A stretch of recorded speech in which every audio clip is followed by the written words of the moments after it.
Bueno, esta es una atenta invitación a suscribirse al canal que están viendo para las lecturas o estudios a continuación. Pues agradezco mucho su atención y pasamos a lo siguiente. Vamos a dar lectura a la conclusión del capítulo 2 de Satanás y el problema de la maldad, del autor Gregory A. Boyd, impreso por Editorial Vida Sondervan en español hasta el 2006 más o menos, e impreso en 2001 originalmente por la editorial InterVarsity, o bien por la imprenta InterVarsity en sí, InterVarsity Press en inglés, ¿no?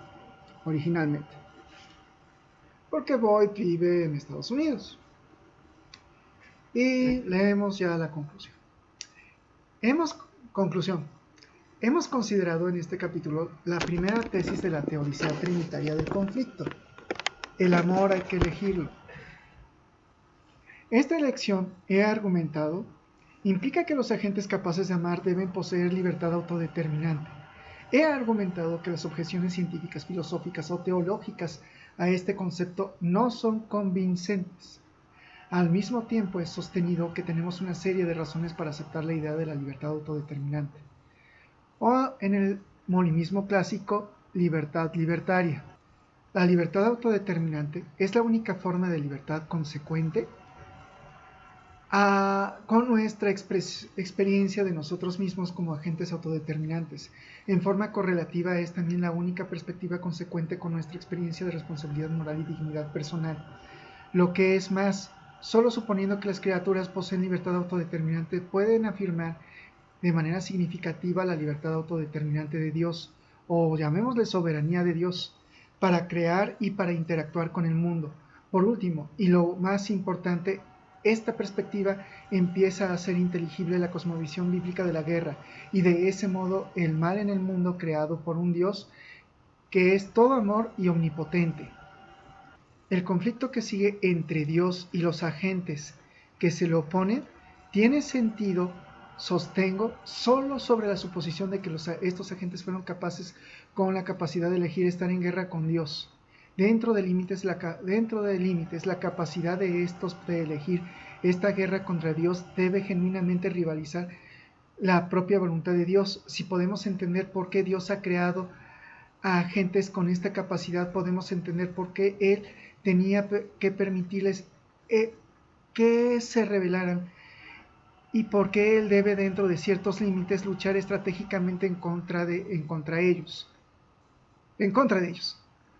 Cuando se rebelan podemos, en fin, empezar a entender cómo es que la creación de Dios se ha convertido en una zona de guerra y por qué no es su culpa que eso haya sucedido. TTC 1, que el amor se debe elegir, afirma que la respuesta es amor. Debe ser elegido, lo cual nos lleva a la posibilidad de que puede que no lo sea. Las 5 tesis restantes de la teodicea trinitaria del conflicto son la consecuencia de la primera, y las consideraremos a lo largo de los siguientes 5 capítulos. El primero de estos es una elaboración de lo que significa decir que el amor puede que no sea elegido. Sostengo que esto implica un riesgo auténtico de parte de Dios. Este punto de vista es al presente bastante controversial, así que los siguientes 2 capítulos intentarán basarlo en las escrituras, la razón y la experiencia. En estas conclusiones voy a hacer un repaso acerca de lo que Boyd está argumentando. Boyd argumenta que en cuanto a la influencia de San Agustín de Hipona a la teología reformada, debemos ver cómo finalmente todo termina girando en el mismo argumento. En el mismo argumento acerca de la providencia de Dios. Porque en el capítulo 10, por ejemplo, habla acerca de que si la voluntad de los hombres están sujetas a alguna necesidad, en última instancia, para San Agustín, en la página 354 de La Ciudad de Dios, libro 16 de editorial de Biblioteca de Autores Cristianos, cita que pero ni aun así fuera de la voluntad otra cosa que voluntad, citando la voluntad de Dios, ¿no?, en cuanto a su potestad. Por tanto, cuanto padece el hombre, por ejemplo, en el sentido de las tragedias, en el sentido del problema de la maldad, que es lo que aborda hoy, por tanto, cuando padece el hombre al margen de su voluntad, no debe atribuirlo a voluntades humanas, angélicas o de otro espíritu creado, sino a la de aquel que da poder a los que quieren. En este sentido, obedecen a la voluntad de Dios. Luego, para tal sentido, es como si fuera un programador que le da una orden. Así, vemos, por ejemplo, para el caso de Ulrico Zwinglio, en que él está hablando que desde la perspectiva de Zwinglio, el mérito del libre albedrío descansa en cuestión de la providencia. Lo mismo que piensa San Agustín, está repitiendo el mismo argumento, aun cuando San Agustín de repente llega a decir, no, pero es que todos los teólogos están mal, todos los filósofos en anterioridad no son propios, incluso en cuanto a la obediencia de las Sagradas Escrituras. Para Zwinglio está diciendo lo mismo prácticamente de San Agustín, y debido a ello Boyd contraargumenta. La primera contraargumentación que Boyd hace es en abordar a la naturaleza por sí misma.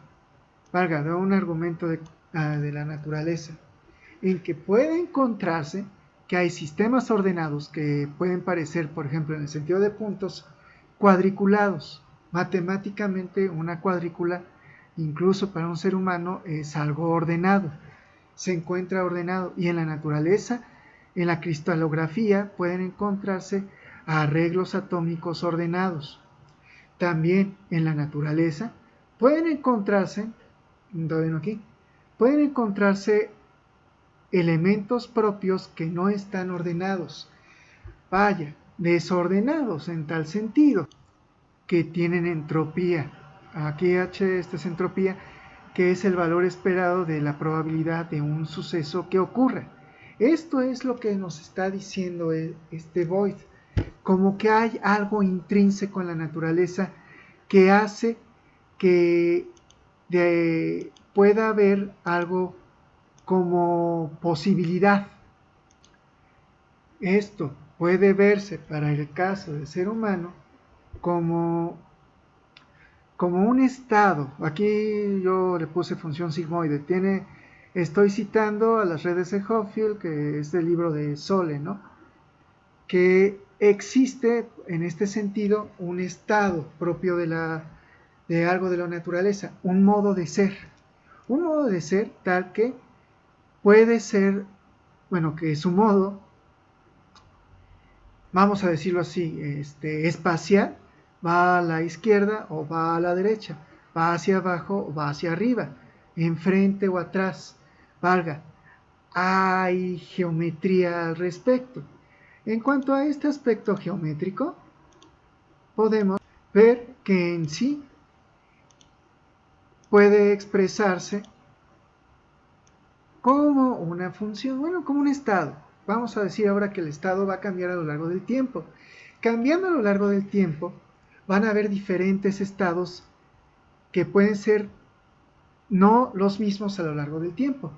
Al no ser los mismos a lo largo del tiempo, no hay un orden preferencial. Referimos en que no hay un orden preferencial a que la forma en cómo se encuentra, por ejemplo, esto que pudiéramos decir que cada uno de estos puntos es un ji puede ser negro o blanco, puede ser rojo o azul, pueden ser dos diferentes colores entre sí, tales que no tienen un orden preferencial. Este no orden preferencial se ve de esta forma. Luego pueden ser expresados de una manera probabilística. Si solamente digo que pueden ser vistos de esta manera. O puede ser una mezcla de orden y desorden, lo que puede ser complejo. Cuando tenemos un elemento complejo, estamos obteniendo en sí algo como una forma de conexión entre lo blanco y lo negro, por ejemplo aquí. Y estas conexiones pueden ser diferentes entre sí. Y puede ser puesta de esta manera la expresión de conexión. Posibilidades. Las posibilidades se ven de esta forma. Y por eso las posibilidades, cuando uno lo trata de poner que -1 va a 0 y 1 va a 1, pueden ser vistas como probabilidades. Esto es propio del campo del estudio de las matemáticas, sino también de la física. Aquí en esta parte es de la física estadística. Cuando digo de la física, estoy diciendo de algo material, de algo tangible, de algo que no es solamente del mundo de las ideas de las matemáticas o de la filosofía pura. Es algo netamente expresable, como una forma de distribución en que se encuentra la energía en un arreglo, por ejemplo, del tipo que vimos de partículas. Aquí podemos decir que es muy energético o no muy energética la partícula, de tal expresión que podemos hacer una distribución de cómo se encuentran las energías entre sí. ¿Y esto de qué va a importar? Que encontramos una forma de densidad, una superficie de distribución energética tal que podemos definir a la entropía con base a esta distribución energética con esta expresión matemática. Alguien diría, ¿y para qué va a importar esta expresión matemática? ¿Cómo se encuentra energéticamente un sistema? Aquí, por ejemplo, es que la energía, esta es la primera ley de la termodinámica, que la energía es el calor que tiene esta energía restado con su trabajo y sumado con otras formas de expresión energética. Sin embargo, creo que me gusta más esta ecuación, que es la de la suma. Es mucho mejor esta ecuación de la primera ley de la termodinámica, que nos dice que la energía es expresada como el calor. Aquí esto es la entropía, como una... Bueno, no, tal vez son ecuaciones diferenciales, ¿no? Pero no lo estoy poniendo en forma matemática. Quiero que esto se entienda que esto no es...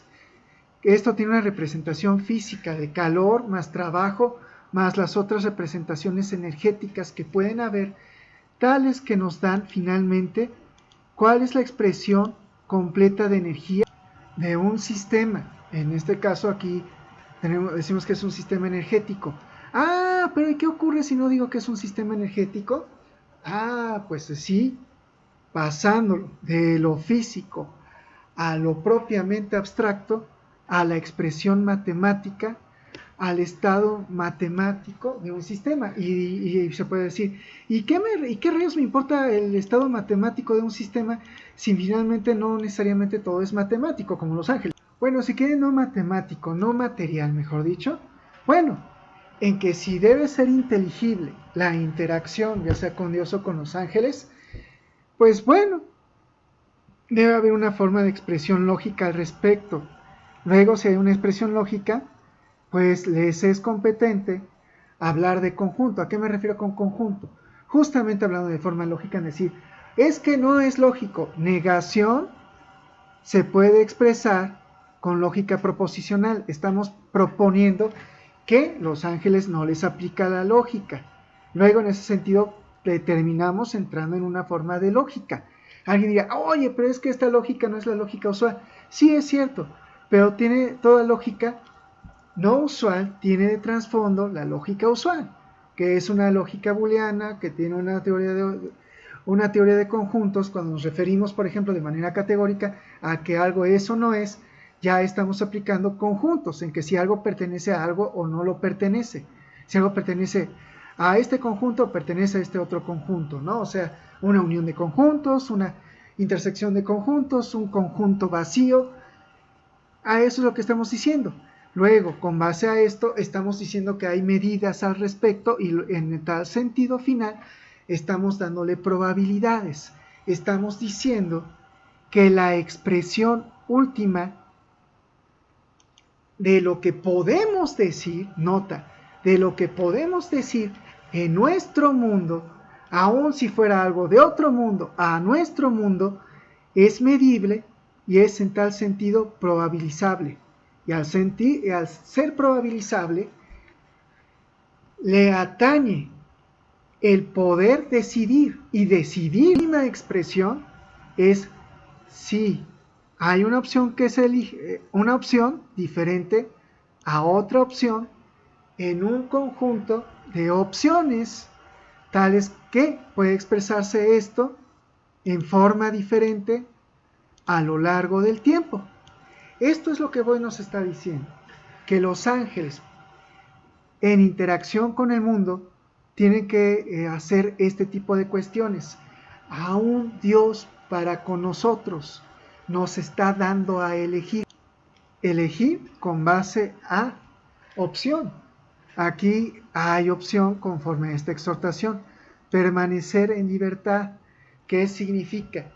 Que nuestras decisiones al respecto sean constantes de lo que se decidió originalmente como opciones. Seguir con la misma opción hasta el final.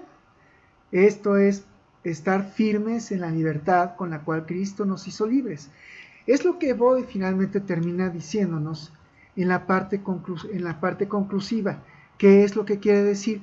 Que el amor debe elegirse, permanecer en la elección del amor, que el amor debe ser libre. El amor se da en libertad.